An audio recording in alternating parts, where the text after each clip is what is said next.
ధరలు తగ్గించినప్పుడు కృతజ్ఞత చెప్పాలనా లేదా? మీరు ఏదైతే పన్నుల తగ్గింపు నిర్ణయం మంచి నిర్ణయం అవునా కాదా అని మిమ్మల్ని అడుగుతున్నా. మంచి నిర్ణయం అంటే గట్టిగా చప్పట్లు కూడా చెప్పండి, మంచి నిర్ణయం అని. చేతులు పైకి చెప్పండి సంఘీభావాన్ని.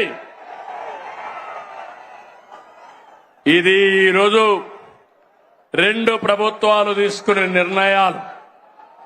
పేదవాళ్ళని పైకి తీసుకురావాలని, మీ ఖర్చులు తగ్గించాలని, మీ ఆదాయాన్ని పెంచాలని అటు కేంద్రం ఇటు రాష్ట్రం రెండు కూడా ముందుకొచ్చామని చెప్పి కూడా నేను మీకు తెలియజేస్తున్నా.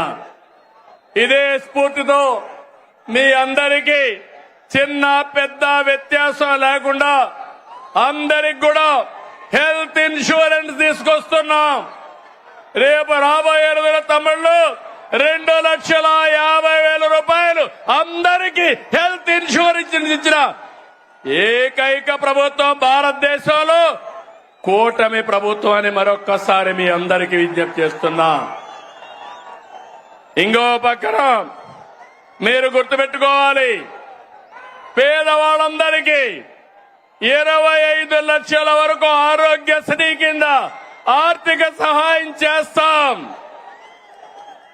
దీనివల్ల మీ వైద్య ఖర్చులు తగ్గుతాయి.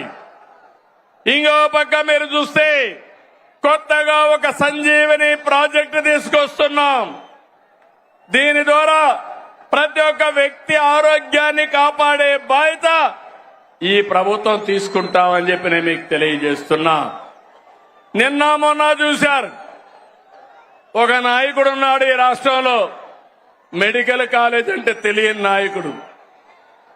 ఆయన మాట్లాడుతున్నాడు, నేనేదో పొడి చేశాను, మీరు దానికేదో ఇది చేశారని.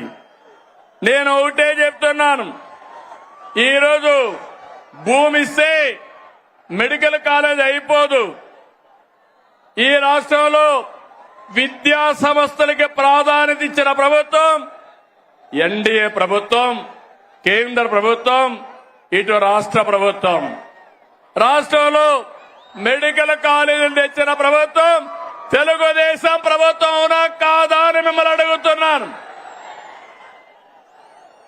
ఈరోజు దగ్గర 17 కాలేజీలుంటే ఒక కాలేజీ మాత్రం మొన్నే పాడేరు ఆపరేషన్ చేశాం. 16 కాలేజీలు చేయలేకపోయాం. ఫౌండేషన్ వేయడం, రిబ్బన్ కట్ చేయడం, నేనేదో చేశామని చెప్పుకోవడం కాలేజీని నడిపే విధానం కాదు. అందుకే ఈరోజు ఈ ప్రభుత్వం పీపీపీ విధానం తీసుకొచ్చాం. ఆస్తి మనది, వేరే వాళ్ళు దాన్ని రన్ చేస్తారు, జవాబుదారీతనంగా ఉంటారు.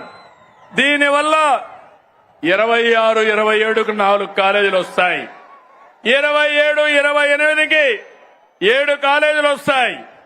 దీనివల్ల 50% సీట్లు కన్వీనర్ కోటా కింద వస్తుంది. అది అంత మునుపు ఫీజుల కోసం పెట్టిన కాలేజీలు చూస్తే 42% వస్తాయి. ఈ రోజు మా మంత్రి సత్యకుమార్ యాదవ్ గారు ఇక్కడే ఉన్నారు. మొన్నే సవాలు విసిరారు, మీరు చర్చకు వస్తానంటే రేపు అసెంబ్లీకి రండి,